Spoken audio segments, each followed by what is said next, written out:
नमस्कार साथियों, संकल्प क्लास में आप सबका हार्दिक स्वागत और अभिनंदन। आज हम लोग 10वीं कक्षा के पाठ्यक्रम हिंदी विषय के पाठ्यक्रम के संबंध में चर्चा करेंगे। अब दिमाग में यही प्रश्न कि पाठ्यक्रम की जानकारी क्यों, तो मैं आपको ये बताना चाहता हूँ, संक्षेप में बताना चाहता हूँ कि पाठ्यक्रम इसलिए आवश्यक है क्योंकि जब हम बड़ी कक्षाओं में जाते हैं तो हमें पता रहे कि हमें कितना पढ़ना है, किसके लिए पढ़ना है और समय किस विषय को कितना देना है। यह चीज़ सबसे महत्वपूर्ण है। हम लोग खूब सारा पढ़ना शुरू करते हैं लेकिन हमें पता ही नहीं है कि कितना पढ़ना, क्यों पढ़ना, किस में कितना अंक है, कौन सा पाठ कितने अंकों का है। जब तक हमें इस बात की जानकारी नहीं होती तब तक हमारा पढ़ना व्यर्थ है। किस प्रकार से? ठीक उसी प्रकार से जिस प्रकार से एक घोड़ा होता है, बिना लगाम का है, वो कहाँ दौड़ेगा, कहाँ तक दौड़ेगा, कोई उसके ऊपर बंदिश नहीं है। लेकिन जो ही हम पाठ्यक्रम के अंदर जाते हैं तो ही एक बंदिश आती है, तो ही हमें पता चलता है कि हमारा टारगेट क्या है, हमारा लक्ष्य क्या है। इसलिए हम लोगों को सबसे पहले पाठ्यक्रम की जानकारी होना अति आवश्यक है। आज हम हिंदी विषय 10वीं कक्षा के पाठ्यक्रम की जानकारी करेंगे। तो मैं आपको बताना चाहूँगा कि हिंदी विषय का जो पाठ्यक्रम है वह पाठ्यक्रम 4 खंडों में विभाजित किया गया है। पहले मैं इधर लिख देता हूं 4 खंड कौन से। सबसे पहला भाग अपठित बोध,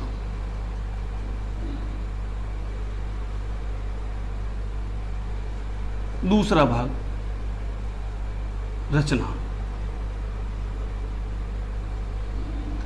तीसरा भाग व्यावहारिक व्याकरण,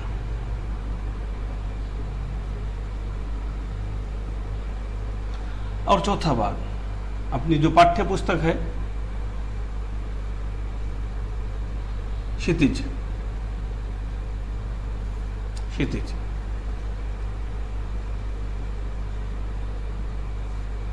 इन 4 भागों में 10वीं कक्षा के हिंदी विषय के पाठ्यक्रम का विभाजन किया और अंकों का भी विभाजन किया गया। अपठित बोध 8 अंकों का, रचना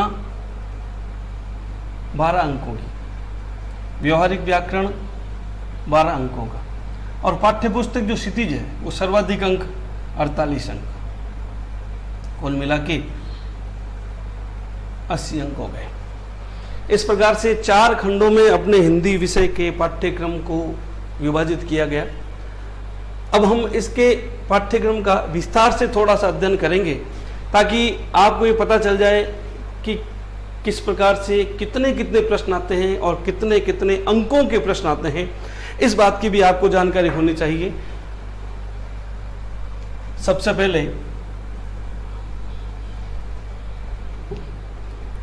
मैं इसके 4 भाग करता हूं।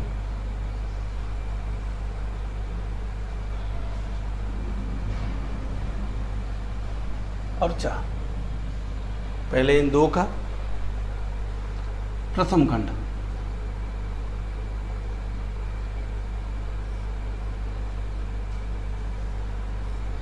नंबर 2 द्वितीय खंड,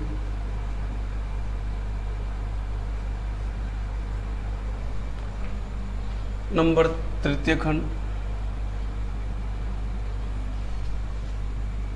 और चतुर्थ खंड।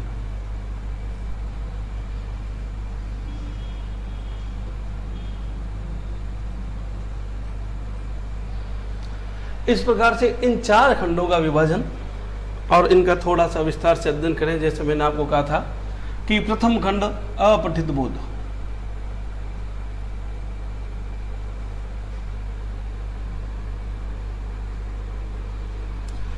अपठित बोध के अंतर्गत 2 भाग हैं, अपठित गद्यांश और अपठित पद्यांश। अपठित गद्यांश और अपठित पद्यांश की बात करते हैं तो कितने कितने अंकों का है, तो मैंने आपको बताया था अपठित बोध जो है वह 8 अंकों का है। 8 अंकों के बाद दोनों में विभाजन हो जाएगा, 4 अंक का गद्यांश आएगा और 4 अंक का ही पद्यांश आएगा। 8 अंक हो गए। एक प्रश्न, एक इसका प्रश्न और एक इसका प्रश्न, 2 प्रश्न। अपठित बोध प्रथम खंड से 2 प्रश्न आएंगे। अथवा में आते हैं, आपको जो ठीक लगता है, जो अच्छा लगता है, जो सरल लगता है, आप उसको उत्तर के रूप में कर सकते हैं। अब हम बात करते हैं द्वितीय खंड की। द्वितीय खंड कौन सा था, तो मैंने आपको बताया था दूसरा जो खंड था वह रचना का था।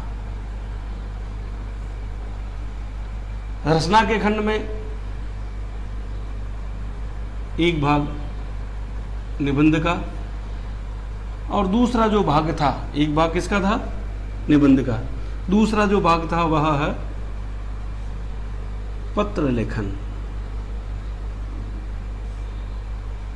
2 भाग हो गए। मैंने आपको बताया था रचना कितने अंकों की, 12 अंकों की। रचना में केवल 2 ही पार्ट है, निबंध और पत्र लेखन। निबंध के अंतर्गत कौन आता है, जो आपको पता है, समसामयिक निबंध हो सकते हैं, ऐतिहासिक निबंध हो सकते हैं।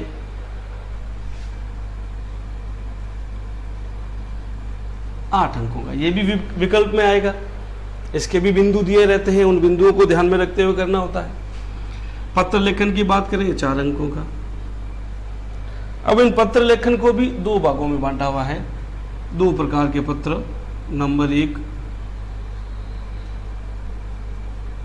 कार्यालय पत्र और नंबर 2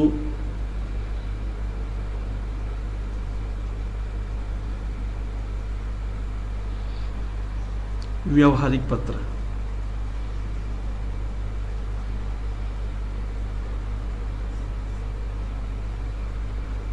दो प्रकार के पत्र, आप इनका स्क्रीनशॉट ले सकते हैं।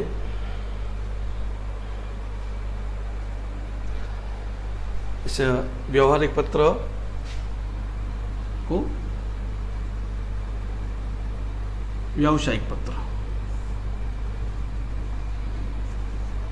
इसको हम हटा देते हैं। व्यावसायिक पत्र है, 2 पत्र आएंगे, कार्यालय पत्र और व्यावसायिक पत्र। अब हम बात करते हैं तीसरे खंड की। तीसरे खंड के अंतर्गत व्याकरण के विषय,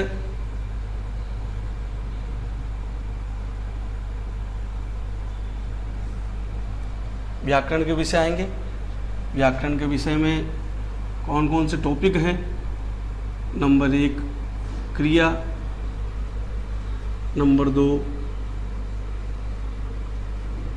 विशेषण, नंबर 3 कारक, काल, वाच्य। फिर आएगा समास, उसके बाद वाक्य शुद्धि, वाक्य शुद्धि के बाद मुहावरे, और फिर लोकोक्ति।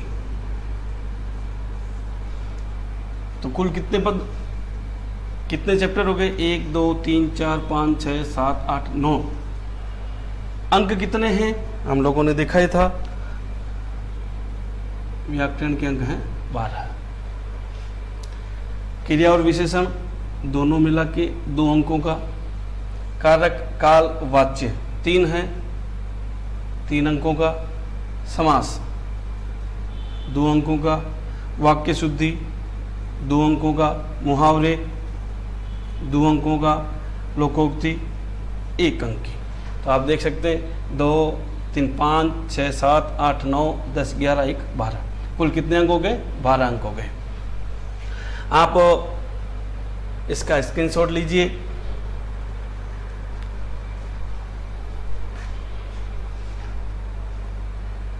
इसके बाद हम लोग अपने चतुर्थ खंड, उसके संबंध में बात करेंगे, क्योंकि सबसे ज़्यादा अंकों का जो खंड है वह चतुर्थ खंड ही है।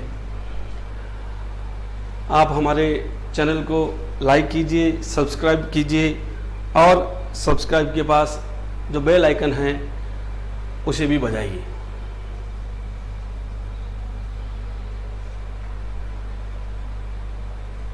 प्रश्नों की संख्या भी हम लोगों को पता चल जाती है कि कितने प्रश्न हमारे पेपर में आने वाले हैं।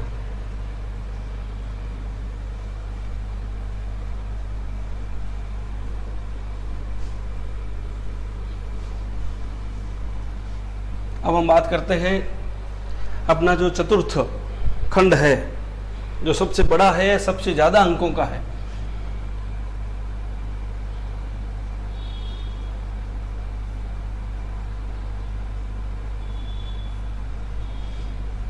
क्षितिज।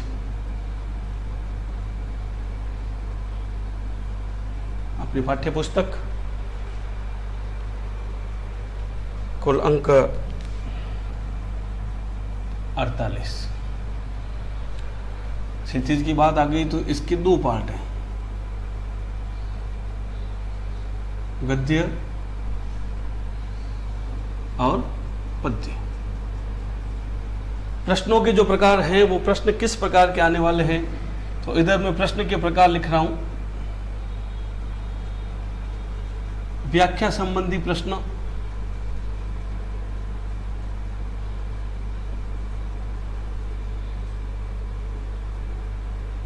निबंधात्मक प्रश्न,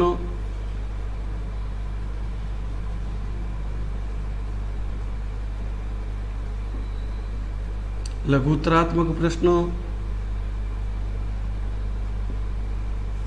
अति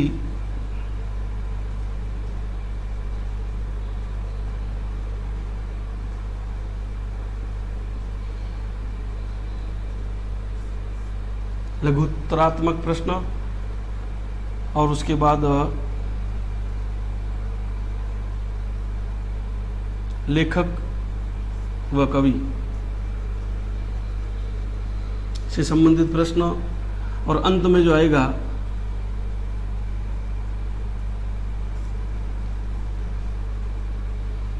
सड़क सुरक्षा शिक्षा।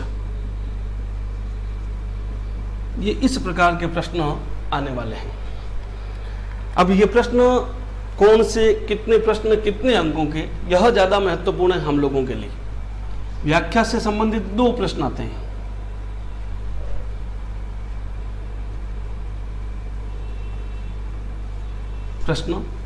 दो प्रश्न आएंगे, एक प्रश्न गद्य का और एक प्रश्न पद्य का। अंक कितने हैं? 6 अंक, ये भी 6 अंक। निबंधात्मक प्रश्न वो भी 2 आएंगे, वही एक गद्य से एक पद्य से। अंक भार समान है, 6 और 6। अब हम बात करते हैं लघुत्तरात्मक प्रश्न की। तो लघुत्तरात्मक प्रश्न कुल उनकी संख्या होगी 6। 3 गद्य से आएंगे